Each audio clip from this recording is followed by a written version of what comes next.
So first of all, thank you all to give us an opportunity to share our experiences to acclimatizing with the new design of Flexi operation.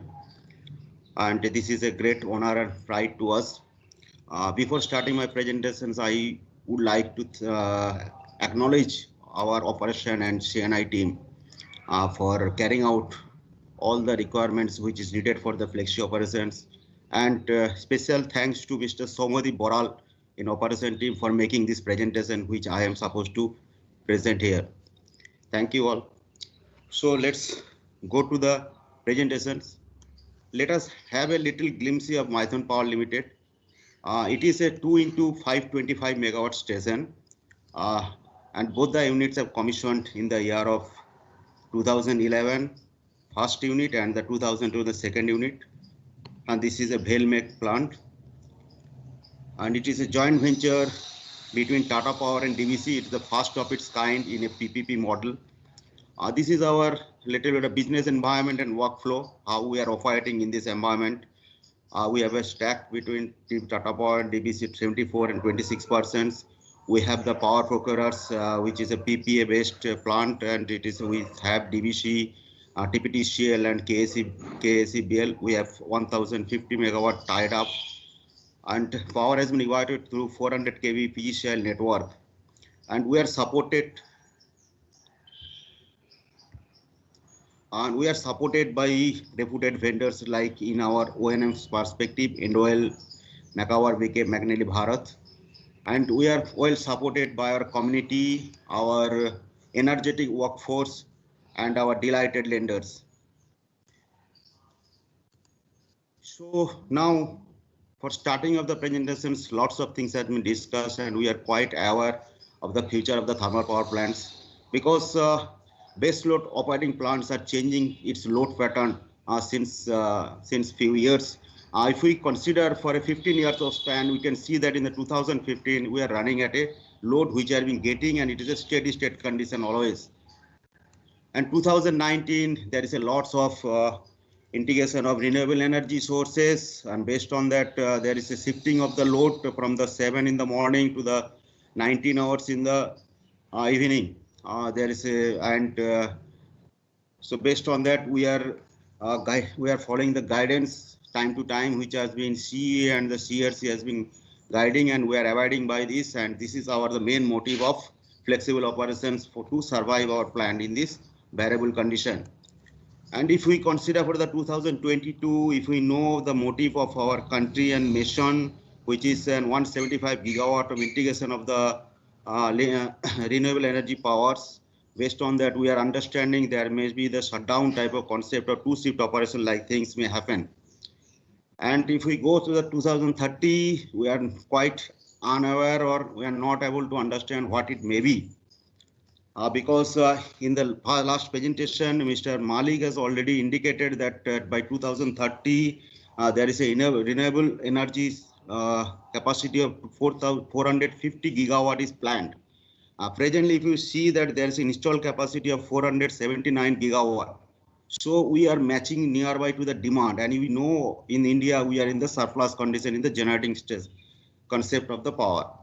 So this is quite we are not sure what it happens to be in the 2030.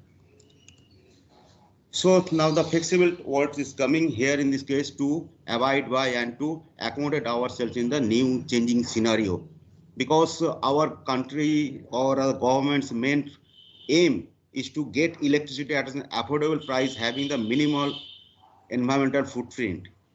So to accommodate this 175 gigawatt, the large scale integrations, we need to balance our conventional power generators with this renewable energy, which is a very, very intermittent in nature, and we do not have the guarantee how it will sustain and how it's going to add into other systems itself. So to cope up with these situations, we have planned accordingly, and we have continuously, proactively working so that we will also be a cheap and reliable power, so that our survival will be at ease. So my presentations will be mainly covering this flexible operation and flexibilization, which will be the two design. There is a MTL structure, which is presently at 55% MCR, and there is a grid response, which is the requirement of the grid, that is a frequency response of 1% ramp, and the other, whatever maybe the condition is coming. And the second agenda will be the digitization in-house solutions, which will be our in-plant approach, so that we can mitigate this condition, the challenges, and we can sell ourselves in the challenging and the scenario. So these are the combustion optimization with the AI/ML. We are in collaboration with TCS. We are making this.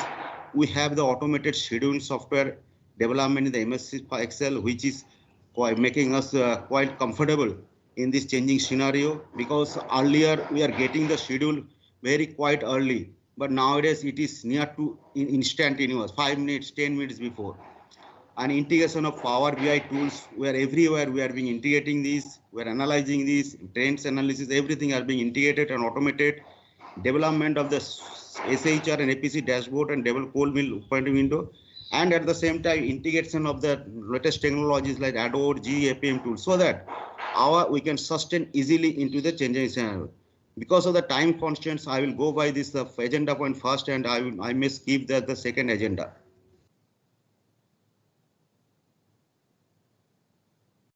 So this is the flexible operation. This is the structure first already indicated. This is MTL structure. Unit operation 55% MCR. Present guidelines for ISGS. We are comes under the ISGS, and this is the grid compliance, which is frequency response and 1% ramp rate. This is being also enforced to recover our 100% ROE. Otherwise, we have to penalize for 0.25% of ROE. So in the MTL structure, if I just to indicate that in the earlier, because of with the agreement with the beneficiaries yearly, everywhere, and we are maintaining 65% as our base load or MTL conditions. But from the CRC notification in 2016, where ISGS has been declared for 50% MCR loading. So based on, to abide by this amendment, we will also accommodate ourselves to the 55%. Presently, our machine is comfortably running with this 55% MTL conditions. But that presently unit is running at 55%, but we have to gone through a lots of challenges before achieving this, because you can easily see this is a change in the mindset. We have changed our mindsets, and we have successfully achieved 55% MTL conditions, and that before achieving, we have gone through lots of challenges, which are the dam level fluctuations, poor frame intensity, boiler metal temperature excursions, and low HRS temperature at IP turbine inlet, poor furnace to inbox DP, and inability to perform soot blowing operations. Another points I can also indicate, because as per our situation and locations, we are getting the coals from the different mines of CCL and BCCLs. This is so coal qualities are also not being fixed. So this is also quite good challenge, because everywhere in the MTL condition of below, it is required high VM coal, but unfortunately we are in the range of the 16 to 18% VM coal type of coal itself. So if you say, so lots of initiatives have been taken to eradicate the constraints of running at new MTL conditions. The first challenges were in the dam level fluctuations. Here in our plant itself, through our internal CNI, in discussion with our experts, so we have changes the controller, we have tuned the controller, and you can see in the first here, you can see there is a lots of fluctuations in the drum level, and after tuning, you can see that there is a changes. There is not too much of fluctuation in the drum level. It is a start at 2018 itself. We have started this activity, and it is a continuing process, because that time only 50% MTL was the demand. That presently MTL as well as ramping up and ramping down, that is a great challenge to us. So it is a continuous process, and it is being done continuously. So there is a, when we are doing this dam level, we have seen that there is a misalignment of the TDBFP's response to the changes, because we have to run the plant in the reliable condition as well as in the efficient condition itself. Otherwise, survival will be a little bit difficult for us itself, because as Mr. Anjan Sinha has rightly indicated, economic aspect has to be take care till it has come as a norms by the CRC or other forum. So in-house targets and actions are being taken so that we can easily achieve this with a little bit of efficient way. So this is that PID controller of the TDVFE has been changed. That is also our in-house development. And I am thankful very much to this variable condition, which gives us the opportunity to look in depth into that type of PNID and the controlling parameters, which are not supposed to do that, because this is very much being developed and created by our OEM itself. So based on these TDVFP concepts, we have changed the sliding pressure curve, because we have seen that at the higher pressure of that curve, higher pressure of the throttle pressure, that behavior of the TDVFP becomes normal and its fluctuation become very less, so drum level becomes steady. So you can see there is a changes in the sliding curve. This is the old curve parameters, sliding pressure and the modified curve. So here we are quite stable at 55% and less than. We have still now achieved up to 55% load also, and we are quite steady in this condition. And again, I am telling this is also a continuous process, and we are adapting continuously through the situation. Next comes to the 4 furnace to inbox DP. If you see, when earlier at load at 320 megawatt itself, because if you consider 65% load, it will be around 340 megawatt. So when we are coming down to 320 megawatt or less, we have seen that furnace to inbox DP is maintained as low as 60 millimeter water column, whereas after OEM curve it should be more than 100. It should be at 100 millimeter water column when it is a load of 60% at MCR. So based on that, we have done lots of analysis and lots of actions we have taken. Out of this, the first of all, we have started checking the conditions of the auxiliary air dampers, fuel air dampers, whether what it has been shown, is it actual or some differences there. Based on that, we have taken the actions in the opportunity shutdown itself or wherever we get the opportunity. And again, OFA means upper overfire air dampers and lower overfire dampers also we have been modulating continuously. Earlier it was kept in a certain fixed position, and modification of the done in the oxygen and load curve so that we can get that DP properly, and based on this furnace to inbox flame stability consideration. It is also in consultation with the ex-BHEL consultant and the boiler experts. You can see that oxygen values, these are the earlier oxygen values, and now this is the oxygen values we have changed it to. So you can see in this curve, there is a furnace to inbox DP and boiler load. You can see 60% and above it is a 100 millimeter water column, and before that it is coming down in such a way. So presently, by doing this sort of activities, we are able to maintain the furnace to inbox around to 80 plus. So, and we are facing quite good conditions in the furnace. Second is the poor flame stability. And you can see when earlier when we are coming down of less than 300 megawatt, we have seen that flame scanners are showing lots of deviations and disturbances, and it is coming below 50 lumens, which are supposed to be higher itself. Otherwise, it may sense and flame may extinguish. So here also we have done lots of analysis, lots of trial. And here after doing trials, we have seen that consecutive mills operations gives us the good results out of 5 mills operations in the lower. So here is a change of mindsets from that and gets confidence in our own systems because of lots of modified tools that GFEM reliability and reliability center maintenance like things. Tools has been adopted to enhance the reliability concerns of the equipment. Based on that, we have gone for the 5 mills to 4 mill operations. And 4 mill operations, we have seen that if we run with the 4 consecutive mills, we can see the better flame stability in the range of 75 to 85 lumens. So, and here itself we have seen that if some other mills got trip also in the 3 mills, we are seeing it can sustain for a longer time with a good condition of the flame. So that in this time we can take another mill for this support. So we have successfully achieved that one. And again, the trial and method is a continuous process.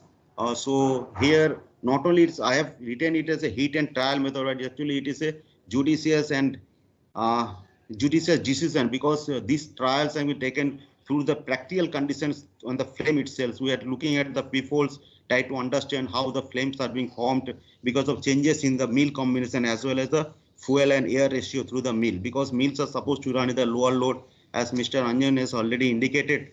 that fuel air ratio becomes a critical role in the to indicate the life of the meal as well as the indicate the stability of the flame. So here our target is not to reliably run the machine. Target is to efficiently run the machine. So our temperature has to achieve. Superheated reach temperature has to achieve, as well as metal temperature should not should not go beyond its limit value.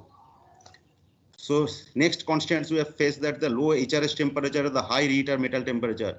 So that is also we have overcome these problems by gap mill operations, actually this is change in the pattern of the combustion itself. So combustion we have changed it to the step by step and tire by tire in the furnace itself, so that there is no high intensity combustion. So it is been distributed over the furnace itself.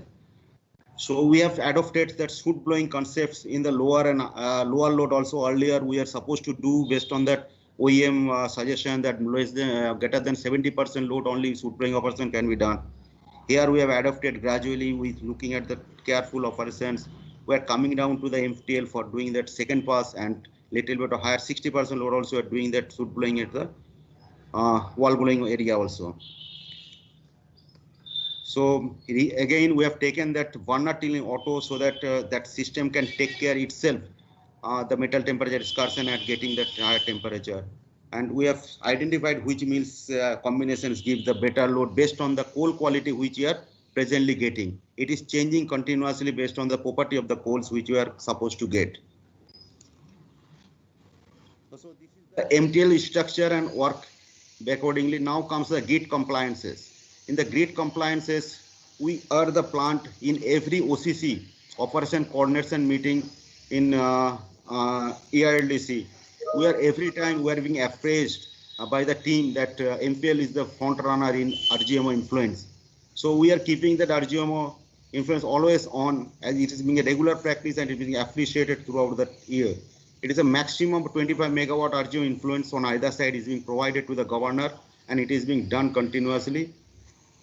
Now, besides of that RGMO, we are seeing that there is a ramp up down of the both the units. So earlier, because as per our agreement with the MPL, with the ERLDC or beneficiaries, we are supposed to schedule at 50 megawatt per block, means 15 minutes time.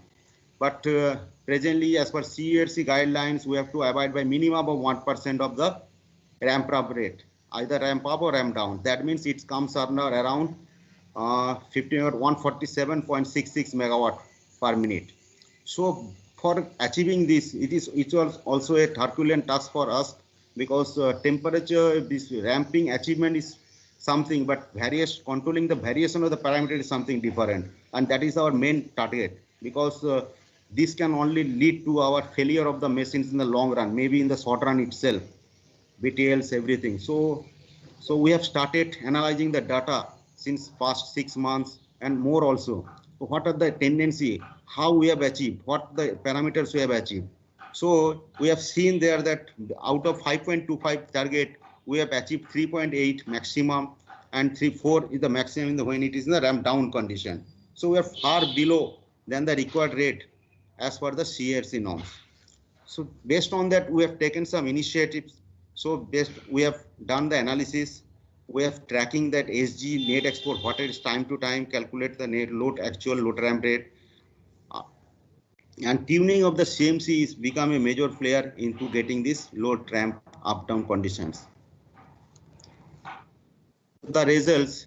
So this is the earlier analysis. You can see so how we are achieving this maximum. So you can see here. So it is a load changes pattern and how time taking, and this is the rate. So these are the rates in the downgrade, and this is the increase rate. So this maximum we can achieve till now.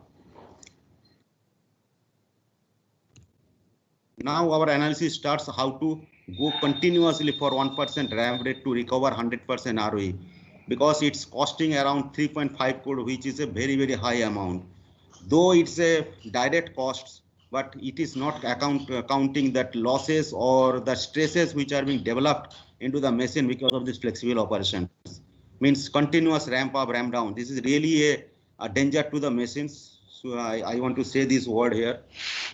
Though it is being controlled, though we are being following it, but it is a danger.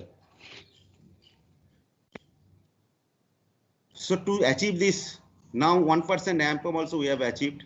Based on that, to achieving this 1% of ramp up, so lots of deliberation has been done, man. Lots of brainstorming has been done within the team and within the experts. Wherever you get information, first of all, the foremost informations and the requirement was to automated our ABT system, because ABT system earlier was something and now the demand is something, because it something has to guide us, so that within the short period of time to achieve what get means, now where I am, what to get in the second minutes, what is supposed to get in after some minutes. So these type of changes are being made in the ABT system through Excel based. You can see this is a lot of automation calculation of the expected ramp, actual ramp in the block, next block SG ramp, current block asking rate. Every component has been included in this automated ABT system. So now after doing this, we have done the what will be the SOP to follow so that we can achieve 1% of the ramp rate.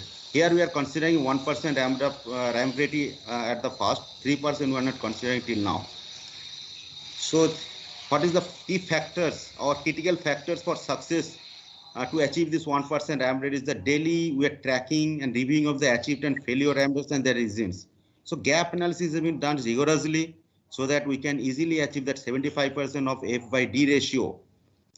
Prepared SOPs, and that has been discussed rigorously with all the team members so that there will be no miss from anybody. ABT system has been revamped. CNI and IT departments has been changing whatever they required in the hardware as well as the system itself, and daily review has been conducted for ramp achievement. It's a lapses calculation. So you can see this is our revamped ABT system via MS Excel tool. So lots, all the parameters. Here we have incorporated one more thing, that we are trying to give a cost impact. So changes into the systems, what is the impact in the cost, so that people can easily attract to save it and gain it whether we get the opportunity. So lots, all the informations are in this sheet itself. Is an in-house development by our team.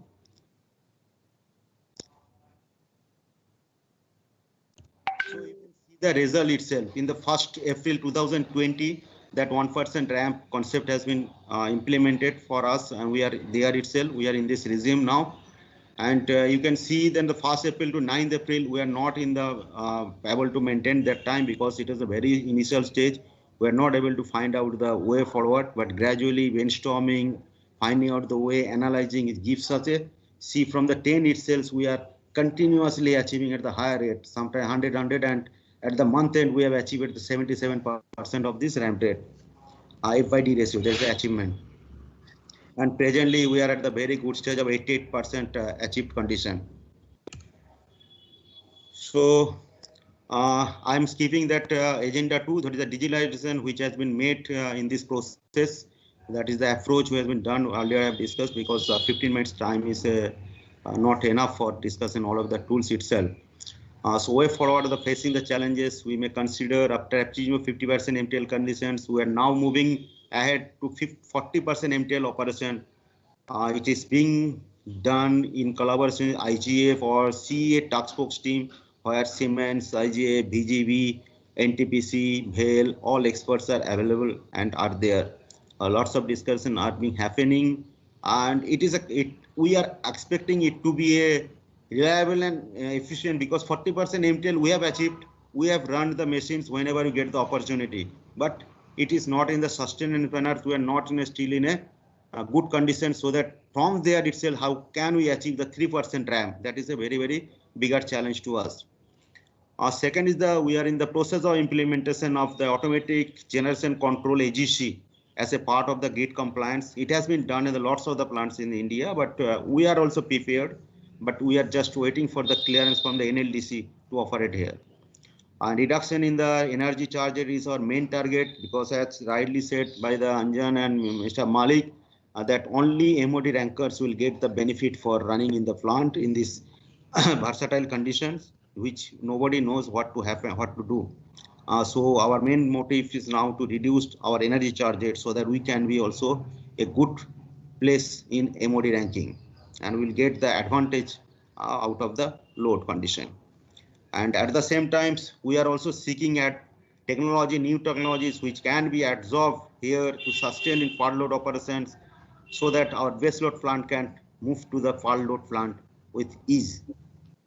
This is our approach, how and this is our initiatives, how we acclimatize into the system so in the flexi operation zone. Any questions? Thank you.